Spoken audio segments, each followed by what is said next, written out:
Hello, everybody. Welcome back. Today, we are going to start reading the story, The Most Dangerous Game. Now, if you haven't done so already, I would go ahead and take a look at the previous video that we showed, because a lot of the things that we talked about in there is what we're going to be going over today, especially regarding the elements of a short story and the things that you're going to want to be able to do, like to identify the different parts of a short story, the conflict, the plot, character, setting, perspective, all of that. In addition, we talk about some of the background things that make the story a little bit more interesting. So I would go ahead and check that one out first. Now I'm going to go ahead and read the story. We're probably going to break it up into a few parts because it's a little bit longer. So there's going to be a couple of videos. Make sure that you watch them in order. It's also important to mention that the story is public domain now. It's out of copyright. So if you don't have a copy of it, feel free to look online for a PDF copy. I'll include one down in the link below or in my Google Classroom. So if you want to follow along that way, it might not be the worst idea. Additionally, I want to point out that I'm not a voice actor, so I'll do my best here. But I hope I don't offend anybody with my Russian accent. All right, let's go ahead and get started. All right, so we are going to go ahead and get started with The Most Dangerous Game by Richard Connell. So this is an example of the PDF that I was able to find online, but if you have just about any PDF, it should do. Off there to the right somewhere, it's a large island, said Whitney. It's rather a mystery. What island is it? Rainsford asked. The old charts call it Shiptrap Island, Whitney replied. A suggestive name, isn't it? Sailors have a curious dread of the place. I don't know why. Some superstition. Can't see it, remarked Rainsford, trying to peer through the dank tropical night that was palpable as it pressed its thick, warm blackness upon the yacht. All right, so let's go ahead and pause here. As I said, we're going to look for the elements of the short story. So we have our two characters. We don't know too much about them, but we also have one of our settings. This is our first setting. We're obviously going to change. We want to go ahead and make sure that we mark this down. It's also kind of set us up for the very beginning of the story. Also, I want to point out, because I usually have students asking me this, Whitney is a guy. He's a male. So. You've good eyes, said Whitney with a laugh. And I've seen you pick off a moose moving in the brown fall bush at 400 yards. But even you can't see 4 miles or so through a moonless Caribbean night. So we have more setting. Nor 4 yards, admitted Rainsford. Ugh, it's like moist black velvet. It'll be light enough in Rio, promised Whitney. So here we go, another setting we have where they are off to. We should make it in a few days. I hope the Jaguar guns have come from Purdy's. We should have some good hunting up the Amazon. Great sport, hunting. The best sport in the world, agreed Rainsford. For the hunter, amended Whitney. Not for the Jaguar. Don't talk rot, Whitney, said Rainsford. You're a big game hunter, not a philosopher. Who cares how the Jaguar feels? Perhaps the Jaguar does, observed Whitney. Ha! They've no understanding. Even so, I rather think they understand one thing. Fear. The fear of pain and the fear of death. Nonsense, laughed Rainsford. This hot weather is making you soft, Whitney. Be a realist. The world is made up of 2 classes, the hunters and the huntees. Luckily, you and I are hunters. Do you think we've passed that island yet? I can't tell in the dark. I hope so. Why? Asked Rainsford. Well, the place has a reputation, a bad one. Okay, so let's pause really quick before we go any farther. So we have an interesting idea that they brought up here that's going to come up in the story. It's going to be a big theme. The idea that there are 2 types of people in the world, the hunters or the huntees, the weak and the strong. So as we kind of talked about during the introduction, this was a major theme that was in England and was in America at the time. The idea that there's us and then there's them, and we're not the same. One of us is strong and civilized and willing to go out. The others, they're not so much. So we're going to take this, we're going to see, how does this story flip that idea on its head? Where's the irony in this? So hold on to this idea because it's going to come back. Cannibals? Suggested Rainsford. Hardly. Even cannibals wouldn't live in such a godforsaken place. But it's gotten into sailor lore somehow. Don't you notice that the crew's nerves seemed a bit jumpy today? Well, they were a bit strange, now that you mention it. Even Captain Nielsen. Yes, even that tough-minded old Swede. Who'd go up to the devil himself and ask him for a light. Those fishy blue eyes held a look I never saw there before. All I could get out of him was, "This place has an evil name among seafaring men, sir." And then he said to me, very gravely, "Don't you feel anything? As if the air about us was actually poisonous." Now, you mustn't laugh when I tell you this. I did feel something like a sudden chill. All right, now this is what we would call foreshadowing. We have this mysterious island that's dangerous and nobody wants to go there. Maybe it's haunted or filled with cannibals. Who knows? There was no breeze. The sea was as flat as a plate glass window. We were drawing near the island then. What I felt was a mental chill, sort of sudden dread. "Pure imagination," said Rainsford. "One superstitious sailor can taint the whole ship's company with his fear." Maybe. But sometimes I think sailors have an extra sense that tells them when they are in danger. Sometimes I think evil is a tangible thing, a wavelength, just as sound and lights have. So if you notice here in this example, we have tangible, which is a great vocabulary word. So it's underlined, and we have a little definition down there. Capable of being touched or felt, having form and substance. So as we read, we want to pay attention to these. We want to make sure that we're collecting and kind of adding these vocabulary words to our lexicon as we go through. Always good things to know. An evil place can, so to speak, broadcast vibrations of evil. Anyhow, I'm glad we're getting out of this zone. Well, I think I'll turn in now, Rainsford. I'm not sleepy, said Rainsford. I'm going to smoke another pipe up on the after deck. Good night then, Rainsford. See you at breakfast. Right. Good night, Whitney.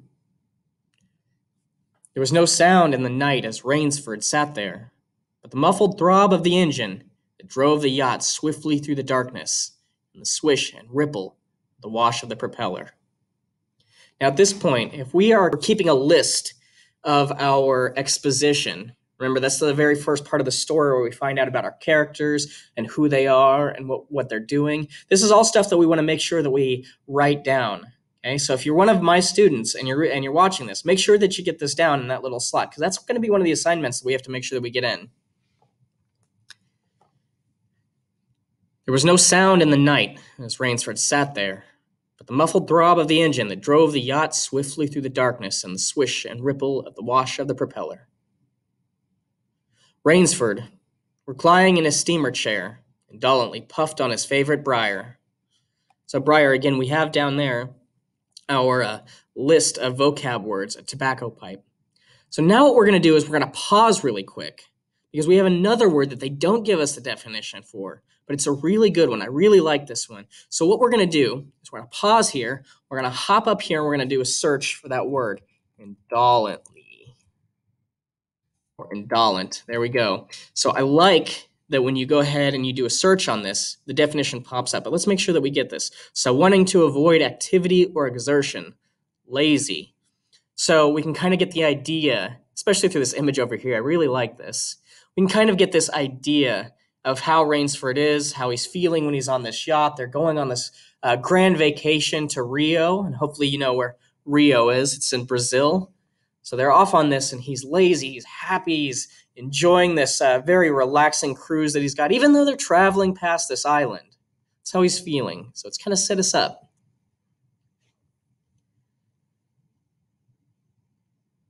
Sensuous drowsiness of the night was on him.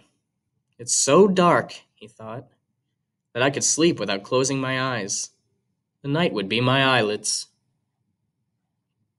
An abrupt sound startled him. Off to the right he heard it in his ears. Expert in such matters could not be mistaken. Again he heard the sound, and again, somewhere, off in the blackness, someone had fired a gun 3 times.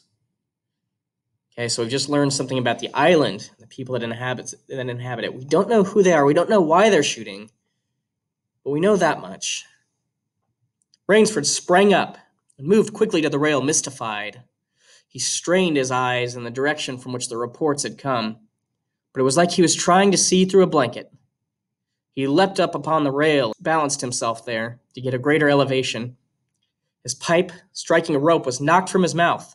He lunged for it, a short, hoarse cry that came from his lips as he realized he had reached too far and had lost his balance. The cry was pinched off short as the blood-warm waters of the Caribbean Sea closed in over his head. Ooh, what good tension there. We also, remember, if we're looking at that plot diagram, we suddenly have a piece to the plot diagram that's added in here. So make sure you write that down. We also know specifically where they're set at. They're not just on a yacht, but they're in the Caribbean Sea. We want to make sure that we mark that down. We still don't know when the story is set. It could be set at just about any time.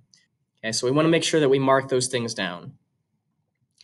He struggled up to the surface and tried to cry out, but the wash of the speeding yacht slapped him in the face, and the salt water in his open mouth made him gag and strangle.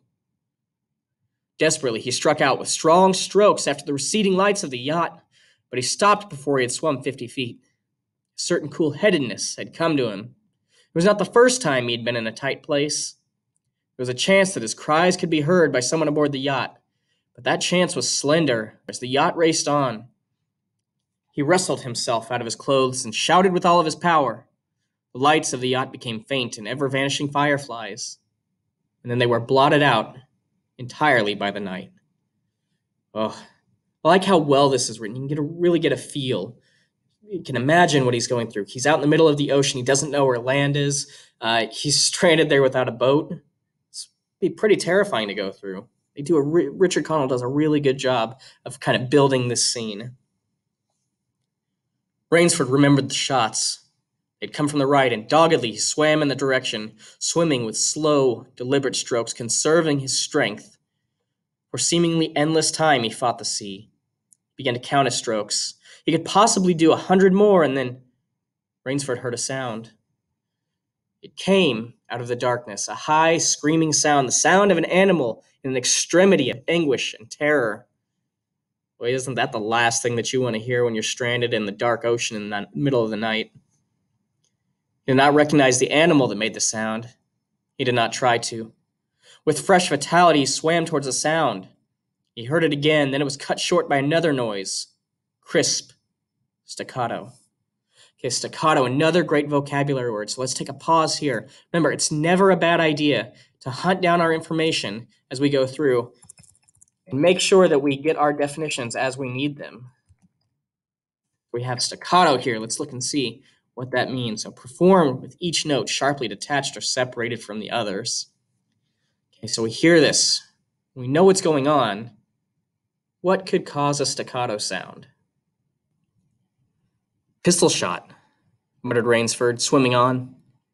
10 minutes of determined effort brought another sound to his ears, the most welcome he had ever heard, the muttering and growling of the sea breaking on the rocky shore. He was almost on the rocks before he saw them. On a night less calm, he would have been shattered against them. With his remaining strength, he dragged himself up from the swirling waters. Jagged crags appeared to jut up into the opaqueness. He forced himself upward, hand over hand. Gasping, his hands raw, he reached a flat place at the top. Dense jungle came down to the very edge of the cliffs. What perils that tangle of trees and underbrush might hold for him did not concern Rainsford just then. All he knew was that he was safe from his enemy, the sea, and that utter weariness was upon him. He flung himself down at the jungle edge and tumbled headlong into the deepest sleep of his life. So we have a little break here. Let's make sure that we mark down these events where they would fall on our plot diagram. When he opened his eyes, he knew from the position of the sun that it was late in the afternoon. Sleep had given him a new vigor. A sharp hunger was picking at him. He looked about him, almost cheerfully. Where there are pistol shots, there are men. Where there are men, there's food, he thought.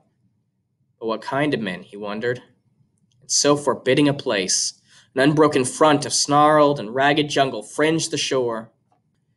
He saw no sign of a trail through the closely knit web of weeds and trees. It was easier to go along the shore, and Rainsford floundered along by the water. Not far from where he had landed, he stopped. Some wounded thing, by the evidence, a large animal, had thrashed about in the underbrush. The jungle weeds were crushed down, and the moss was lacerated. Lacerated.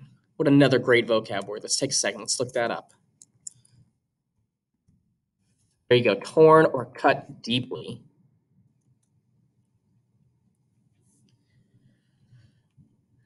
One patch of weeds was stained crimson. A small, glittering object not far away caught Rainsford's eye, and he picked it up. It was an empty cartridge. Ooh, a patch of weeds was stained crimson. Finds a cartridge from a gun. Oh, we're learning more about this place that he's landed. I don't think this is a place that I want to be. A 22, he remarked. That's odd. Must have been a fairly large animal, too. The hunter had his nerve with him to tackle it with a light gun. It's clear that the brute put up a fight. I suppose the first 3 shots I heard was when the hunter flushed his quarry and wounded it. The last shot was when he trailed it here and finished it. He examined the ground closely and found what he had hoped to find, a print of hunting boots. They pointed along the cliff in the direction he had been going. Eagerly he hurried along, now slipping on the rotten log or the loose stone, but making headway.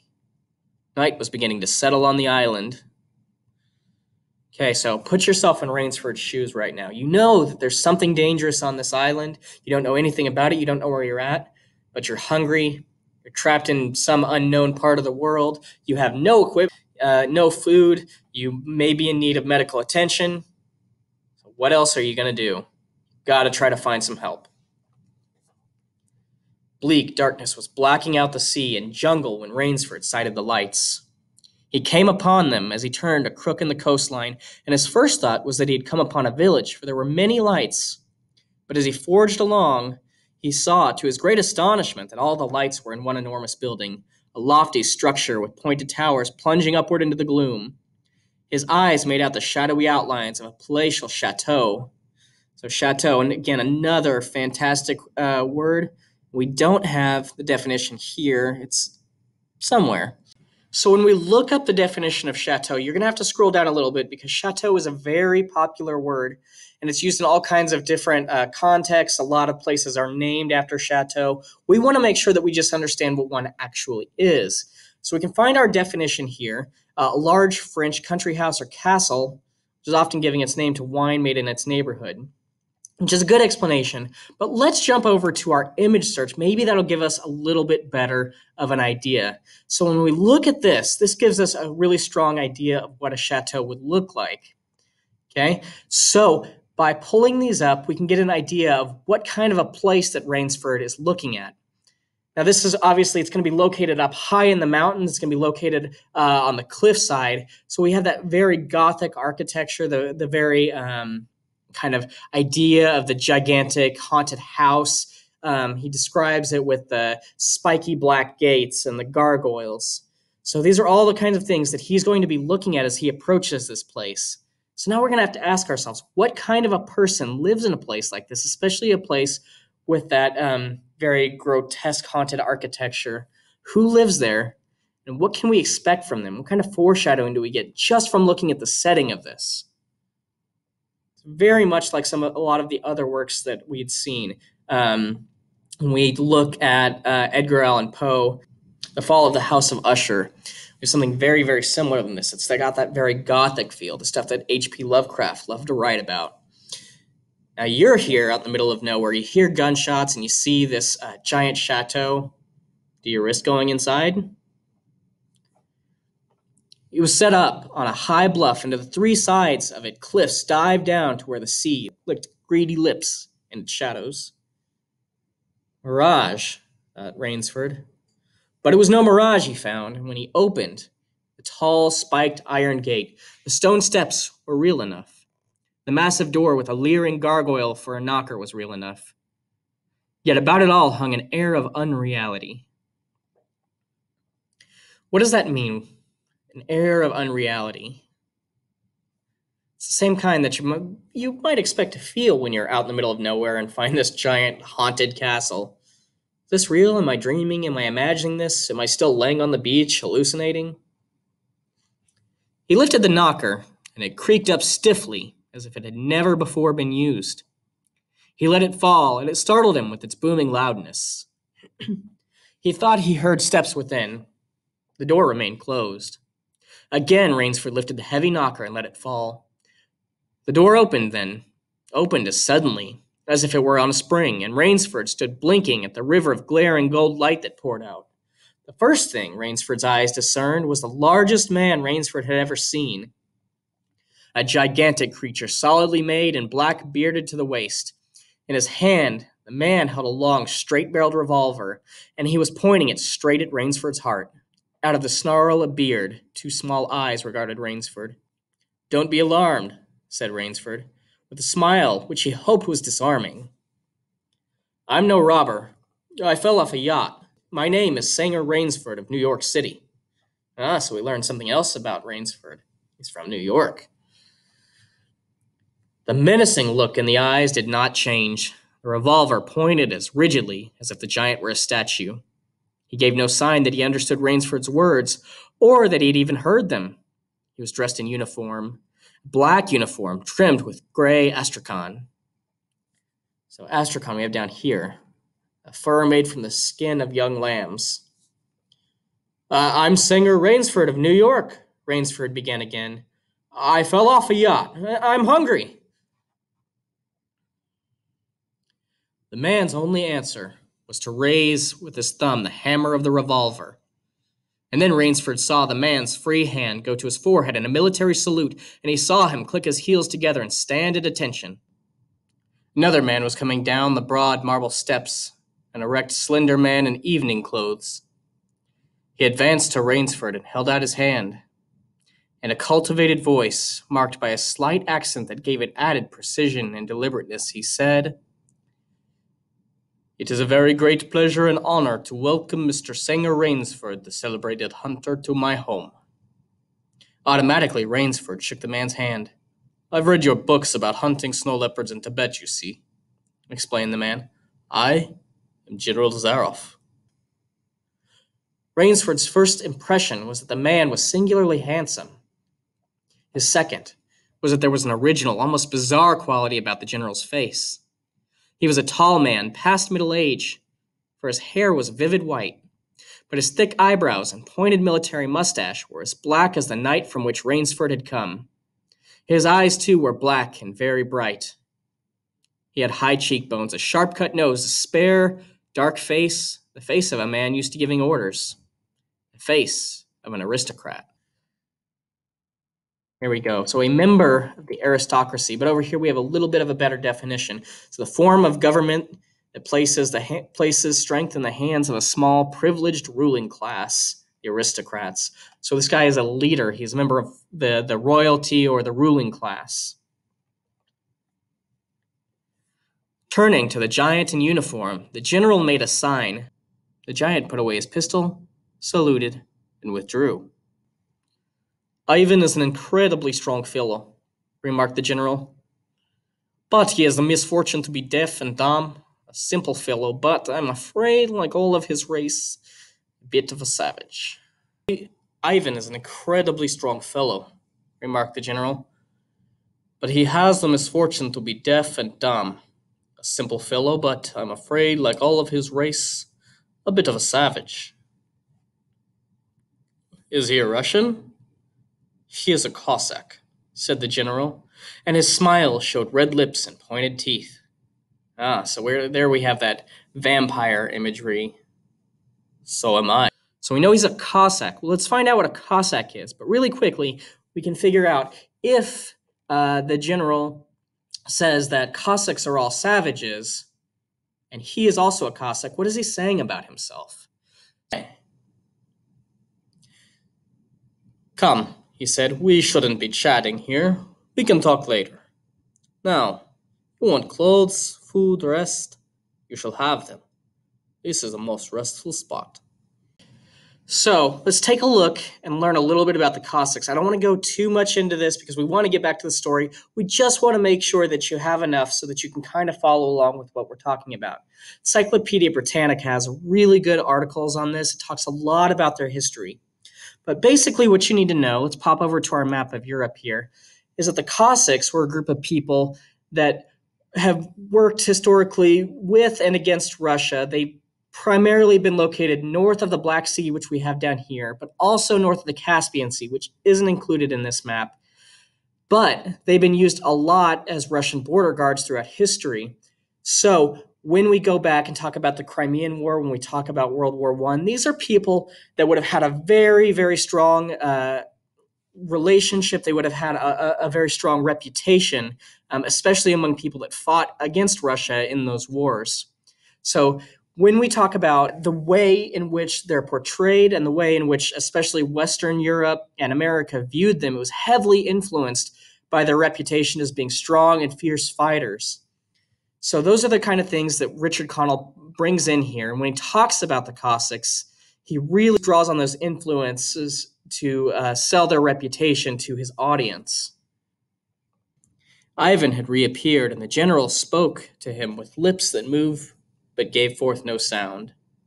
I always found this bit interesting in the story, how Ivan is deaf, but when he was standing there with the gun pointed at Rainsford, he still knew that the general was coming up behind him. Now, whether that speaks to his military training or whether that was an oversight on the part of Richard Connell, I don't know, but it's just an interesting point that's kind of always stuck out to me. "Follow Ivan, if you please, Mr. Rainsford," said the general. "I was about to have my dinner when you came. I'll wait for you. You'll find that my clothes will fit you, I think." It was to a huge beam-ceiling bedroom, with a canopied bed big enough for 6 men, that Rainsford followed the silent giant. Ivan laid out an evening suit, and Rainsford, as he put it on, noticed that it came from a London tailor who ordinarily cut and sewed for none below the rank of duke. All right, we are going to go ahead and stop there. But it is something that we want to point out that it's really interesting. It tells us a lot about who Zaroff is, that he lives in this giant house. He was able to basically purchase this island. He has these extremely rich clothes. Again, these are all things, these are all images that we see in Dracula. Okay, they're the rich Russian or Cossack in his case, with the sharp pointed teeth. He's pale. He lives out by himself in this great Gothic mansion. He's rich. But we know that he has some sinister tendencies. So when we come back, we're going to look more into this person.